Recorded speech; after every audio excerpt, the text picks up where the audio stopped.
What are the coordinates x, y that are equidistant at a distance of 4 units from both the points -3, 0 and 3, 0? Meaning, we have a point A with coordinate x, y. We have one point at B with coordinate -3, 0, and at point C with coordinate +3, 0.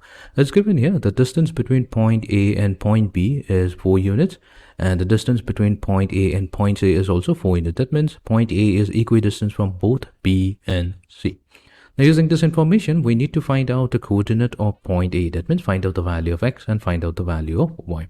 Okay, so to begin with, what we'll do, we'll first find out. So here, let's write down whatever is being provided to us. It's given here that the value of AB, that's equals to 4 units. And also, it's given here that the value of AC is also 4 units.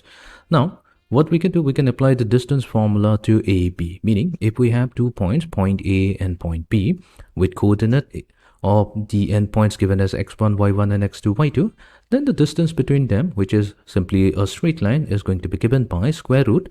And underneath the square root, first we'll take the square of the difference of the x coordinate and add it to square of the difference of the y coordinate. Fine.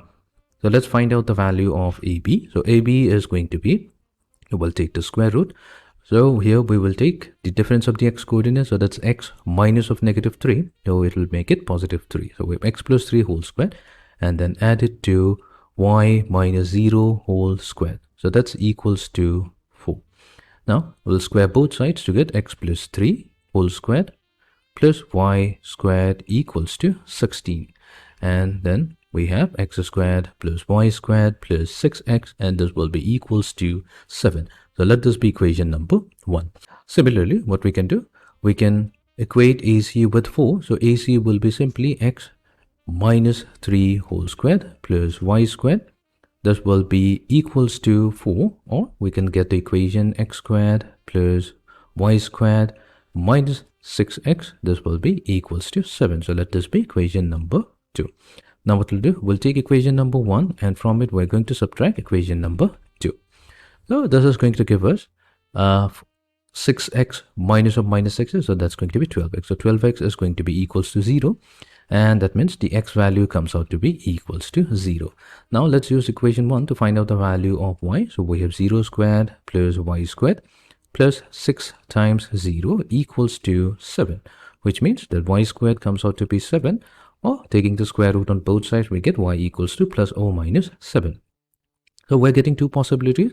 So x could be 0 and y could be positive square root of 7, or x could be 0 and y could be negative square root of 7. So clearly option B and option A, they are going to be the correct answer. So that's going to be the coordinate of point A, so such that it is equidistant from both B and C.